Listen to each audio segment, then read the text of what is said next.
moving right along, is a pair of KDs. It was a surprise to me because these are the first pair of KDs I ever bought. I'm not a fan of the KD line, and honestly, when I first saw the design for the KD9s, I was like, meh. It wasn't really that impressive for me. I mean, it wasn't bad, but I was a fan of the design or the colors. But for some reason, when I went into the store, I didn't have any plans of buying any footwear, let alone a pair of KDs. But I saw these on the shelves, and I just felt like they looked really sick. There's a lot of aspects about the shoe that makes me interested in them, and I'm probably going to do a separate video on these. But just because I'm in a nitpicky mood, this is the only part I don't like about the shoes. Not because of a performance sort of reason, I just really don't like the way that looks like.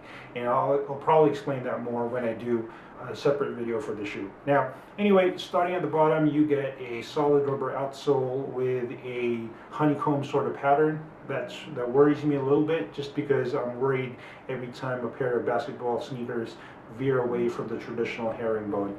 But what's interesting, it implemented a different way of articulating your outsole, where you see this section is separate from the wrist. So how that performs, that's something I'm really interested in knowing. The midsole is a Zoom Air sort of setup.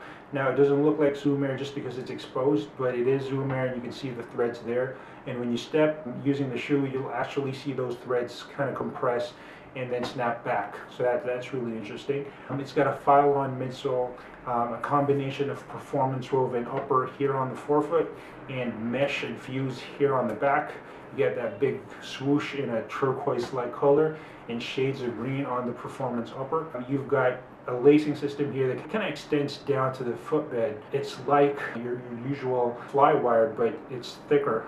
So I'm not even sure if that's still considered fly wire, but it's a good sort of lacing system. So again, I won't go into a lot of details about the shoe, just because I might probably do a separate review on them, whether that be a performance review or just a detailed shoe review. But one thing I will mention, just in case you're planning to buy a pair, note that the collar area over here where you stick your foot in, that's pretty snug and pretty tight. So don't let that make you think that you need to go up a size or two.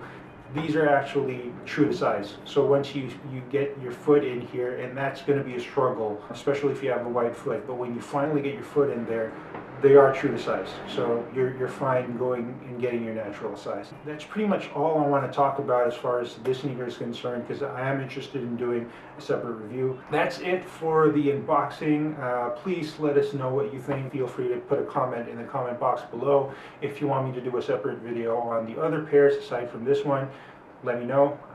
Please follow us in all forms of social media like Instagram and Facebook, and keep it tuned here because we've got a lot more videos coming up. Again, appreciate your time and support, and we'll see you on the next Save Your Souls video.